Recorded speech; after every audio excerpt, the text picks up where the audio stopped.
Hi everyone, Spider-Man 1991 here to my weekly comic book review. Alright, first of all, some more books from Radical. My first book is The Last Days of American Crime. Now, the story behind this book is that the American government is going to set up a broadcast that's setting up a broadcast that's going to pretty much send a signal into every single citizen's head that stops them from breaking the law or doing anything wrong. And also the American government is making an initiative to switch from paper money to a credit system with cards and stuff so they can monitor all transactions. But the real story behind this is that a bunch of thieves get together and they've decided to, for the last days of American crime, like the last 2 weeks, they're going to try to break into a bank, steal a machine that controls all the credits, and give them unlimited money while they still can. And it was a good story. I liked it. It reminded me a little of Ocean's 11. That was still better than this book, but still overall a great book. It is for mature readers, though. A lot of blood, some nudity, so I'm not going to open it up. Not that I could, because it's kind of hard since I only have one hand free and the other hand's holding the camera. Next up. Alright, my other Radical books. Shrapnel, Volumes 1 and 2.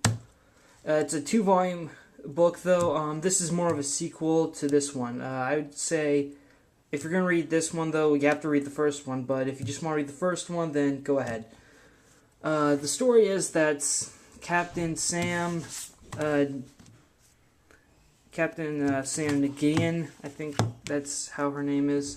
She's pretty much an ex-Marine from the solar alliance of planets, and she's protecting Venus, the last free planet, from being taken over from them by the Marine Force.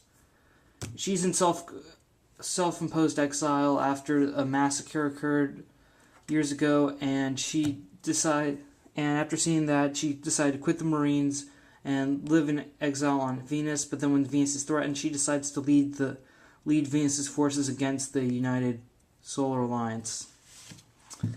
Okay, Shrapnel is pretty great. Art's not so bad, although in the first volume I couldn't really tell the difference between the Venus and Marine armors. But the story is great. The creators described it as Joan of Arc in space. And if you like space battles, then yeah, I definitely say pick these up. They're really great. Alright, that's enough from Radical. Now for my usual stuff. Okay, and for once this week, I actually have more Marvel comics than DC. Can you believe that? So, I only have 2 DC comics this week, so I'm going to talk about those first. Detective Comics 874.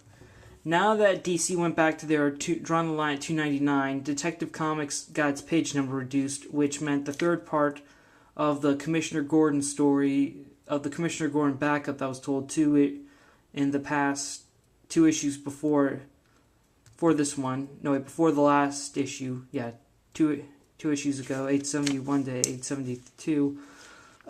This story picks up, and I think it's pretty much expanded from where Scott Snyder originally ended it. Gordon pretty much runs into his son, James Gordon Jr. Commissioner Gordon runs into his son, James Jr. again, and they pretty much talk and stuff about how he says he's under control now, he's no longer a sociopath, and Gordon's a little worried about it. And meanwhile, Batman's still under the influence of the toxins he had he went under last issue when he tried to foil that whole auctioning of supervillain equipment. And the teaser for next issue is next issue, James Jr. revealed. So, yeah, I think this story, the thing with Batman and Red Robin, is kind of additionally added for this, just to kind of fill up the book. And I do want to see how the story between Commissioner Gordon and his son works out. I'm interested to see that. And somehow I think it's connected to what Red Robin and Batman were up to. Alright. Teen Titans number 92 with Red Robin. Awesome. We got 2 Robins here. We got Tim and Damian internal monologues going. You can see that they're pretty much similar. And the Titans and Red Robin are taking down the Calculator's drones, which unfortunately are also bombs. And right after they're able to do so, the team manages to go into the dance club and find the Calculator's base of operations, where he has bigger robots to fight them. While they're dealing with this, Calculator reveals to Wonder Girl that he had Kid Eternity under his control and used him to keep bringing back Marvin from the dead, but unfortunately Kid Eternity's dead now. Apparently Kid Eternity we assume is dead. And that pushes Wonder Woman over the edge, and she's able to break out of the control of the robots. And Robin is able to save the day. By stopping the Calculator's controls, shutting down the robots. And then Damian stabs Calculator since Cassie couldn't kill him, and it's revealed that the Calculator was another android. But the android is delusional to think that he is the real Calculator, which now Cassie doesn't mind killing him. And since they're talking, and Tim says that he can pretty much figure out a way to neutralize the real Calculator. And Damian says that he's going back to Gotham, and he decides to quit the team and leave Tim there since he's their Robin. And in the meantime, and in the little epilogue here, Damian's fighting crime with Dick, and he tells Dick that he already has a friend in Gotham, and one friend is all he needs. So that's sweet how Damian thinks of Dick as a friend, but that he only needs one friend is kind of weird. Still, this was a good Teen Titans issue, and if this means that Red Robin is going to be back on the team... Actually, no, he's not going to be back on the team. I remembered I checked the list of solicitations after this issue, and I don't think Tim's going to be back on an ongoing basis, but... well, Damian's gone, so... I guess that's a little okay. I mean, he was kind of the kid my feelings about Damian leaving the team are kind of mixed. I mean, I thought he was good to sort of add that sort of sociopath into the mix. That's someone that everyone's going to put the blame on because they hate him. But this was good. But I have to admit, this was a good story. We got to the loose ends about Calculator, about really what could have happened to Kid Eternity all this time from when the Calculator kidnapped him and stuff. So, glad that little plot hole's filled up. I'm enjoying Teen Titans right now, and only 8 issues away from 100. Hopefully they'll be able to... Hopefully they'll have a good issue then. A better issue. Alright. Ultimate Comics Spider-Man 154. This has nothing to do with... This is, again, Prelude to Death of Spider-Man. And you can tell by the way I'm talking that this was not really worth the $4 cover price. I would say that if you are currently not reading it, then I would say skip it. Because I felt it was not necessary at all.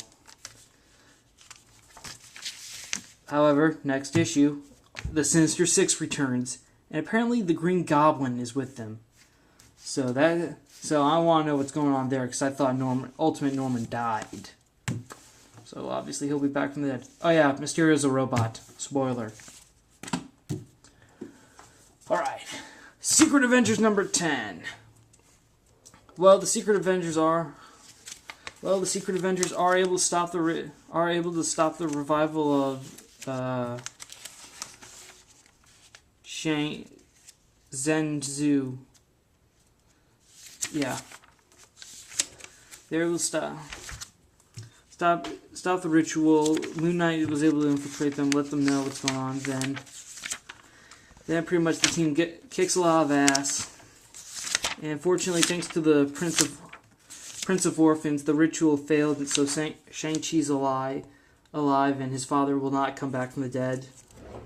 But unfortunately, Max Fury and the commander of the Shadow Council get away. But on the plus side, they were able to subdue John Steele.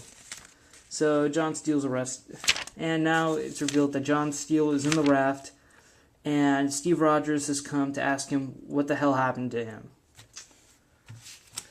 Alright. And for the tagline for the next issue is going to be next issue they have a little teaser about, it's going to be, you're going to find out, you're going to see John Steele and Captain America in World War II. Alright, Secret Avengers. I'm liking what I like what Ed Brubaker is doing here. I mean, you have a sort of multi-issue story arc going on, like this one and the one from where they went to Mars. And then you have that one issue about the one member of the Shadow Council they were sort of focusing on. Last arc, it was the Nick Fury life drone, aka Max Fury. Then they did an issue to discuss his origins. Now they've just done this whole thing with Shang-Chi, and now we're getting to and John Steele is introduced, and now we're going to get to figure out what went wrong with him. And it's obviously that Brubaker has big plans of what they're going to do when they finally have the fall of the Shadow Council or something. Like when the Shadow Council finally takes the fight to the Secret Avengers or something. He's obviously planning for something big going on there. Next issue, Invincible Iron Man 501.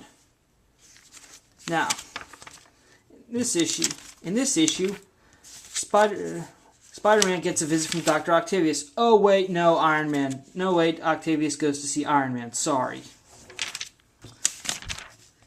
The weird thing about this issue is that Octavius has gone to Tony Stark because basically he's the smartest guy on the planet. Octavius is dying. He can't figure out how to stop it, so he pretty much wants Tony Stark to figure out a way to save him. And Dr. Octavius figures, hey, if Tony's right, I'll be saved. But if he's wrong, then this will be the one thing Tony Stark can't fix, and that'll make me very happy. And one of Tony Stark's employees is held hostage by the Sandman and Electro. So basically, Spider-Man's villains have all just decided, okay, enough of the webhead. Let's go after Iron Man. And that's pretty much what happens. Octavius comes back.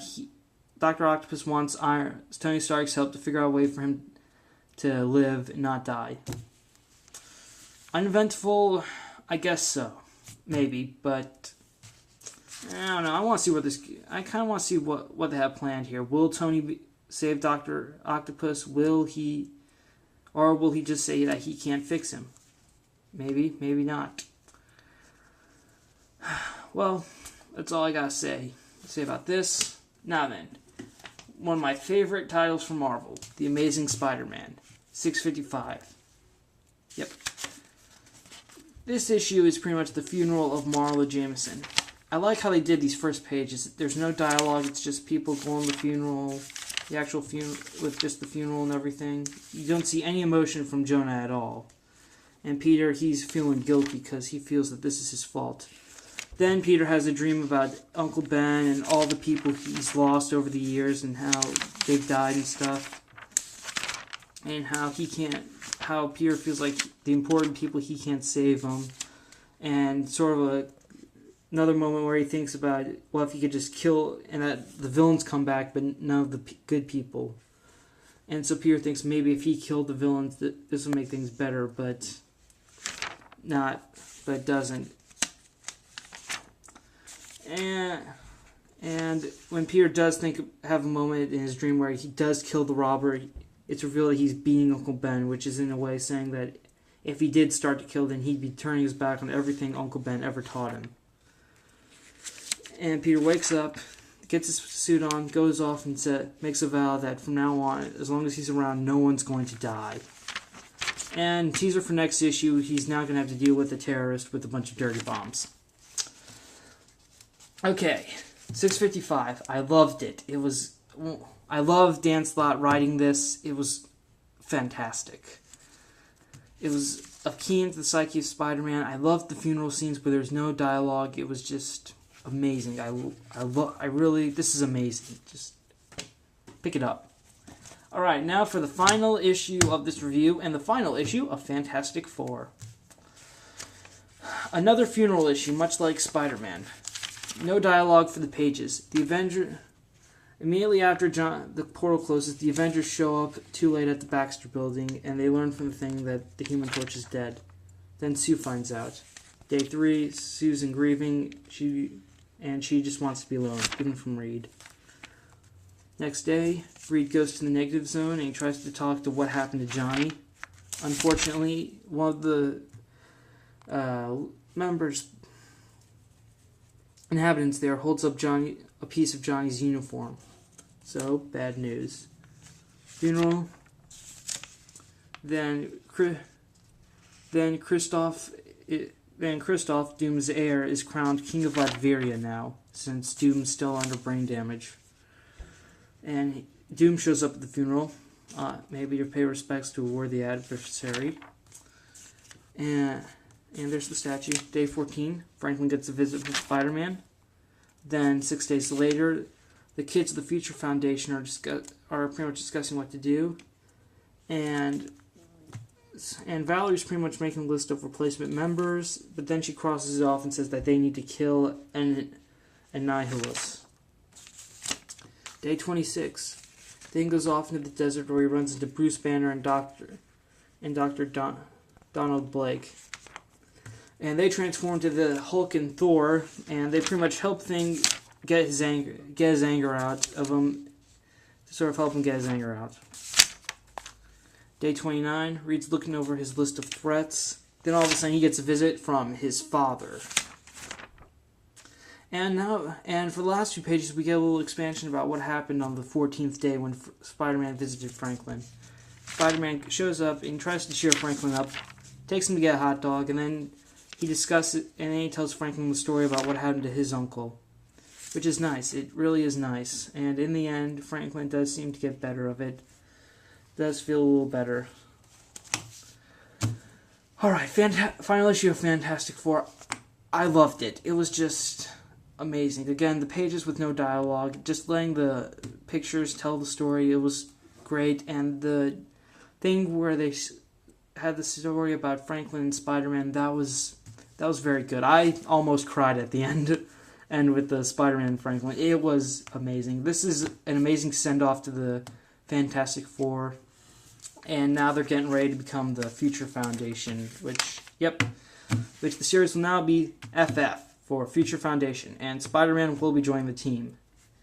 So pretty much, if you're wondering about all the stuff that Robert Kirkman is going to do, which is Valerie's deal with Doctor Doom and what's going to happen to the War of the Four Cities and stuff, everything that's been teased with for most of Hickman's run, he's going to deal with it in FF.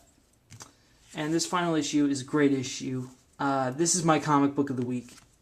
Nothing else. This is definitely my comic of the week. Okay, so in conclusion, final issue of Fantastic Four. Pick it up. It's amazing. Amazing Spider-Man, 655. Awesome. Get it. Good. Invincible Iron Man. Spidey's villains decide to take on Tony Stark. Pick it up if you want. If you're a fan of Dr. Octopus, then pick it up. If not, skip. Secret Avengers number 10. Just a small piece of what I think is a bigger story arc. Lots of action. If you love action, get it. Ultimate Spider-Man 154. If you can see that thumb going down. Teen Titans number 2. Yes, get this. It's good if you're a fan. Red Robin or just any of the Titans, pick it up.